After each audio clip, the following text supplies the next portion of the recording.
മാന്യപ്രേക്ഷകർക്ക് നമസ്കാരം. ഈ പ്രിയങ്ക ഗാന്ധി ഒരു മതത്തെ അല്ലേ ഈ അപമാനിക്കുന്നത്? ഇത് നമ്മുടെ കേരളത്തിലെ പ്രമുഖ മാധ്യമങ്ങൾ ഉൾപ്പെടെ എങ്ങനെയാണിത് ആഘോഷിച്ച് മുന്നോട്ട് കൊണ്ടുപോകുന്നത്? ഇതെന്തുകൊണ്ടാണ് നമ്മുടെ കേരളത്തിൽ ഒരാൾ പോലും ചർച്ച ചെയ്യാത്തത്? പ്രിയങ്ക ഗാന്ധി കഴിഞ്ഞ ദിവസം സഭയിൽ സംസാരിച്ചത് ഞാനൊന്ന് ഇവിടെ കൊടുക്കാം. അതിനുശേഷം ഞാൻ അതിന്റെ പരിഭാഷയും വായിച്ചു കേൾപ്പിക്കാം. നിങ്ങൾ അതൊന്ന് കേട്ടു നോക്കൂ. राधाकृष्ण कमेटी भी व्यवस्था में सुधार लाने के लिए बनी थी. आज तक उसकी एक सिफारिश लागू नहीं हुई है और इस नई कमेटी में तो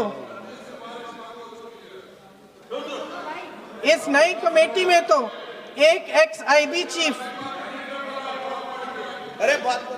फिर चिल्लाएंगे, एक एक्स आईबी चीफ, एक आईटी कंपनी के मालिक और एक गौमूत्र के विशेषज्ञ भी हैं.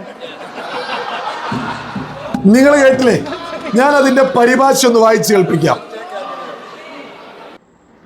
ഈ സംവിധാനം മെച്ചപ്പെടുത്തുന്നതിനായാണ് രാധാകൃഷ്ണ കമ്മിറ്റി രൂപീകരിച്ചത്. ഇന്നുവരെ അതിന്റെ ഒരു ശുപാർശ പോലും നടപ്പിലാക്കിയിട്ടില്ല. ഈ പുതിയ കമ്മിറ്റിയിൽ ഒരു മുൻ IB മേധാവി, ഒരു IT കമ്പനി ഉടമ, ഒരു ഗോമൂത്ര വിദഗ്ധൻ എന്നിവരുണ്ട്. രാധാകൃഷ്ണ കമ്മിറ്റിയൊക്കെയായി ബന്ധപ്പെട്ടവരെന്താണ് ചെയ്യുന്നത് എന്നുള്ളതൊക്കെ ബോധമുള്ള ആളുകൾക്കൊക്കെ തന്നെ അറിയാം. അതെടുത്തു പറഞ്ഞുകൊണ്ട് ഇപ്പൊ രാജ്യത്തിന്റെ പ്രധാനമന്ത്രി നരേന്ദ്രമോദി ലേറ്റസ്റ്റ് ആയിട്ട് ഒരു ടാസ്ക് ഫോഴ്സ് വ്യക്തമായിട്ട് രാജ്യത്തെ ഒരു IT ലോകത്തെ തന്നെ ഏറ്റവും പ്രധാനപ്പെട്ട ഒരു IT വിദഗ്ധരെ ഉൾപ്പെടുത്തിക്കൊണ്ട് ഹൈ പവർ ടാസ്ക് ഫോഴ്സ് രൂപീകരിച്ചിട്ടുണ്ട്. ഈ എക്സാമിന്റെ സുരക്ഷയും കാര്യങ്ങളൊക്കെയായി ബന്ധപ്പെട്ട് പ്രധാനപ്പെട്ട നന്ദൻ നീലേക്കരി എന്ന് പറയുന്ന വിദഗ്ധരെയാണ് പ്രഖ്യാപിച്ചതൊക്കെ. അതുമായി ബന്ധപ്പെട്ട് രാധാകൃഷ്ണ കമ്മിറ്റിയെ എടുത്തുകൊണ്ടാണ് ഇവർ കൃത്യമായിട്ട് ഒരു മതത്തെ അപമാനിക്കാൻ രംഗത്തേക്ക് എത്തിയത്. നിങ്ങൾക്ക് രാജ്യത്തിന്റെ പ്രധാനമന്ത്രി നരേന്ദ്രമോദി പറഞ്ഞ പുതിയ ടാസ്ക് ഫോഴ്സ് രാജ്യത്തെ പുതുതലമുറയ്ക്ക് വേണ്ടി എക്സാം എഴുതുന്ന ആളുകൾക്ക് വേണ്ടി തീരുമാനിച്ച പ്രഖ്യാപിച്ച ആ ടാസ്ക് ഫോഴ്സിനെതിരെ നിങ്ങൾക്ക് എന്ത് വേണമെങ്കിലും പറയാം. അത് നിങ്ങളുടെ രാഷ്ട്രീയമായിട്ടുള്ള അഭിപ്രായമായിട്ട്, നിങ്ങളുടെ അവകാശമായിട്ട് തന്നെ രാജ്യത്തെ ജനത കേൾക്കും. എന്നാൽ എന്താ ഗോമൂത്രം എന്നൊക്കെ പറഞ്ഞതിന് ഇത് കേൾക്കുമ്പോഴേക്ക് കുറെ ആളുകൾ പറയും, ഗോമൂത്രം എന്നൊക്കെ പറയുമ്പോ എന്താണ് പ്രശ്നം, അതെങ്ങനെയാ മതത്തിനെതിരെ എന്നൊക്കെ ആരെങ്കിലും ചോദിക്കുന്നുണ്ടെങ്കിൽ അവർക്ക് മുന്നിലേക്കാണ് രാജ്യത്തിന്റെ ഭരണപക്ഷം. രാജ്യത്തെ ഭരണപക്ഷത്തെ പ്രധാനപ്പെട്ട ആരെങ്കിലും വന്ന് രാഹുൽ ഗാന്ധിയും കൂട്ടരും പന്നിക്കൂട്ടിലേക്ക് പോയിക്കോളൂ എന്ന് പറഞ്ഞാൽ എന്തായിരിക്കും അവസ്ഥ? അതിലെവിടെയും മതം പറയുന്നില്ല, എവിടെയും ആരും മതം പറയുന്നില്ല. പക്ഷെ അത് പ്രശ്നമാവില്ലേ? അത് ചരിത്രത്തിൽ ഇന്നേ വരെ ആയിട്ട് സഭയിൽ നിന്ന് ഒരു BJP നേതാവ് പോലും വിളിച്ചു പറഞ്ഞിട്ടില്ല. എന്നാൽ സഭയിൽ നിന്ന് ഗോമൂത്രം എന്ന് പറഞ്ഞ് കളിയാക്കുന്നത് രാജ്യത്ത് വർഗീയത ആളിക്കത്തിക്കാനാണ് പ്രിയങ്ക ഗാന്ധി ശ്രമിക്കുന്നത്. പന്നി എന്ന് പറയുന്നതും ഗോമൂത്രം എന്ന് പറയുന്നതും രണ്ടിനെയും വിവേകമുള്ള സകല ആളുകളും തള്ളിക്കളയും. ഒന്നും ശരിയാണ്, ഒന്ന് തെറ്റാണ് എന്നല്ല, രണ്ടു പറയുന്നതിനെയും വിവേകമുള്ളവർ തള്ളിക്കളയും. പ്രിയങ്ക ഗാന്ധി പറഞ്ഞത് അങ്ങേയറ്റത്തെ നെറികേടായിട്ട് വിവേകമുള്ള ജനാധിപത്യ വിശ്വാസികൾക്ക് തോന്നുന്നില്ലേ? ഏത് മതമായിക്കൊള്ളട്ടെ, മുസൽമാൻ ആയിക്കൊള്ളട്ടെ, ഹിന്ദു ആയിക്കൊള്ളട്ടെ, ക്രിസ്ത്യാനി ആയിക്കൊള്ളട്ടെ, ഈ രാജ്യത്തെ ഏതൊരു മതമായിക്കൊള്ളട്ടെ, ഗോമൂത്രം എന്ന് പറഞ്ഞ് ഭരണപക്ഷത്തെ കളിയാക്കുന്നുണ്ടെങ്കിൽ അതിന്റെ ലക്ഷ്യം ഇത് നോക്കിയാ വായിക്കുന്നത്. പ്രിയങ്ക ഗാന്ധിയെ നോക്കിയാണ് വായിക്കുന്നത്.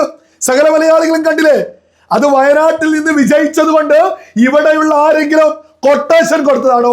സഭയിൽ രേഖയാ, രാജ്യത്തിന്റെ ചരിത്രത്തിൽ എഴുതി ചേർക്കപ്പെടുന്നതാ സഭയിൽ പറയുന്ന കാര്യങ്ങൾ. സഭാ രേഖകളിൽ ഉണ്ടാവും. സകല വിവേകമുള്ള മലയാളികളും ഇതിന്റെ ഗൗരവം മനസ്സിലാക്കണം. പ്രിയങ്ക ഗാന്ധി എന്തിനാണ് ശ്രമിക്കുന്നത്? ആരെ പ്രീണിപ്പിക്കാനാണ് ഇത്തരത്തിലുള്ള വിഷയങ്ങളുമായിട്ട് രംഗത്തെത്തുന്നത്? എന്താണ് പ്രിയങ്ക ഗാന്ധിയൊക്കെ ചെയ്തുകൊണ്ടിരിക്കുന്നത്? വർഗീയമായിട്ട് ഭിന്നിപ്പിക്കാനാണോ പ്രിയങ്ക ഗാന്ധിയൊക്കെ തുനിഞ്ഞിറങ്ങിയത്? നിങ്ങൾ ഉത്തർപ്രദേശ് ഇലക്ഷനിലേക്കൊക്കെ അല്ലേ എത്തുന്നത്? രാജ്യം ഉത്തർപ്രദേശ് ഇലക്ഷനിലേക്ക് എത്തിക്കൊണ്ടിരിക്കുക. 8 നിലയിൽ പൊട്ടിയിട്ട് കോൺഗ്രസ് ഉപ്പ് വെച്ച കലം പോലെ ആവാൻ പോവാ. ഇത്തരത്തിലൊക്കെ വിളിച്ചു പറയുമ്പോ നിങ്ങൾക്ക് ഇനി വയനാട്ടിൽ മാത്രം മതിയോ? വയനാട്ടിൽ മാത്രം ജയിച്ചാൽ മതിയോ? ഇനി വയനാട്ടിൽ മാത്രം സീറ്റ് മതിയോ? ഇതെന്തുകൊണ്ടാണ് നമ്മുടെ കേരളത്തിൽ ഒരു പ്രമുഖ മാധ്യമങ്ങൾ പോലും ചർച്ച ചെയ്യാത്തത്? ഇതൊരു വർഗീയപരമായിട്ട് രാജ്യത്തെ വെട്ടിമുറിക്കാനല്ലേ പ്രിയങ്ക ഗാന്ധി ശ്രമിച്ചിട്ടുള്ളത്? അല്ല, പ്രിയങ്ക എന്തിനെയാണ് എതിർക്കുന്നത്? രാജ്യത്തെ പുതുതലമുറയ്ക്ക് വേണ്ടി ഒരു ടാസ്ക് ഫോഴ്സ്, അതായത് ഹൈ പവർ ടാസ്ക് ഫോഴ്സ്, ലോകത്തെ ഏറ്റവും IT വിദഗ്ധനായിട്ടുള്ള നന്ദൻ നീലേഖനിയെ വെച്ചൊരു ടാസ്ക് ഫോഴ്സ് ഉണ്ടാക്കുമ്പോ രാജ്യത്തെ പുതുതലമുറയുടെ എക്സാം ഒക്കെയായി ബന്ധപ്പെട്ട ഒരു പ്രൊട്ടക്ഷൻ രാജ്യത്തിന്റെ പ്രധാനമന്ത്രി ഉയർത്തിപ്പിടിക്കുമ്പോ അതിനെ കളിയാക്കാൻ ഗോമൂത്രം എന്ന് പറഞ്ഞ് പ്രിയങ്ക എത്തുന്നുണ്ടെങ്കിൽ ഞാനൊരു കാര്യം എടുത്തു പറയുന്നു, ഒരു തർക്കമില്ലാത്ത വിഷയമാണ് കേട്ടോ. BJPക്ക് സമരവുമായിട്ട്, അവർക്ക് അനുകൂലമായിട്ട് പുതുതലമുറയിൽ ഇറങ്ങിയവര് പോലും പ്രിയങ്ക ഗാന്ധിയെ പുച്ഛിച്ചു തള്ളി ഭരണപക്ഷത്തിനൊപ്പം നിൽക്കുന്ന തരത്തിലേക്കല്ലേ പ്രിയങ്ക കാര്യങ്ങൾ എത്തിക്കുന്നത്? വിവേകമുള്ള ജനത ചിന്തിക്കില്ലേ? നിങ്ങൾക്ക് രാഷ്ട്രീയമായിട്ട് ആ പറഞ്ഞ വിഷയത്തിനൊക്കെ തന്നെ എതിർത്തുകൂടെ? സിമ്പിൾ ചോദ്യ. എനിക്ക് പ്രിയങ്ക ഗാന്ധി വയനാട്ടിൽ എത്തിയല്ലേ, ഞാൻ ഇവിടെ ഒരു കാര്യം കൊടുക്കാം, നിങ്ങൾ അതൊന്ന് കേട്ടു നോക്കും. ഇപ്പൊ ഞങ്ങൾ പറയുമ്പോ ഇപ്പൊ സെക്രട്ടേറിയറ്റിന്റെ മുന്നില് അവരുടെ നമ്മൾ മൂക്കിന് താഴെ എന്നൊക്കെ പറയല്ലോ, അതിന് താഴെ ഞങ്ങൾ ഇവിടെ ഇരിക്കാൻ തുടങ്ങിയിട്ട് 18 ദിവസമായി. അപ്പോ അതൊന്നും വിഷയമല്ല എന്ന രീതിയിൽ അവര് മറ്റു വിഷയങ്ങളിലേക്ക്, ഇപ്പൊ ദേശീയ തലത്തില് അതിലേക്ക് പോവണ്ട എന്നല്ല ഞങ്ങൾ പറയുന്നത്. ഇവിടെ ഇത്രയും ദിവസമായിട്ട് ഞങ്ങളുടെ ന്യായമായ ആവശ്യമാണ് ഞങ്ങൾ ഉന്നയിക്കുന്നുള്ളൂ. ഞങ്ങള് കുറുക്ക് വഴിയിലൂടെ വന്നവരോ അല്ലെങ്കിൽ അഴിമതി അല്ലെങ്കിൽ ആ ഒരു രീതിയിൽ വന്നവരൊന്നും അല്ല. കഷ്ടപ്പെട്ട് പഠിച്ച് റാങ്ക് ലിസ്റ്റിൽ കയറിയവരാണ്. അതുകൊണ്ട് മാത്രമാണ് ഞങ്ങളെ അതുകൊണ്ട് മാത്രം തഴഞ്ഞു നിർത്തിയ പോലെയാണ് ഞങ്ങൾക്ക് ഇപ്പൊ തോന്നുന്നത്. ഇപ്പൊ ഇനി നാളെ ഇതേപോലെ PSC പഠിച്ചിട്ട് അല്ലെങ്കിൽ PSC ലിസ്റ്റില് വരാൻ ആഗ്രഹിക്കുന്ന ഒരു സമൂഹം ഉണ്ടായിരിക്കുമല്ലോ പുറത്ത്. അപ്പോ അവര് തിരിച്ചറിയണം ഞങ്ങളുടെ അവസ്ഥ എന്താണ് എന്നുള്ളത്.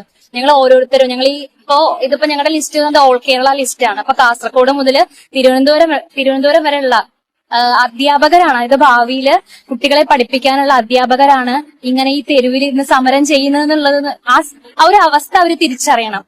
നിങ്ങൾ കേട്ടില്ലേ, നമ്മുടെ തലസ്ഥാന നഗരിയിലെ PSC നിയമനവുമായി ബന്ധപ്പെട്ട് തെരുവില ഒരുപാട് ആളുകള്, അവർക്കൊന്നും ജീവിക്കാൻ പോലും മാർഗമില്ലാത്ത രീതിയിലാ മുന്നോട്ട് പോയിക്കൊണ്ടിരിക്കുന്നത്.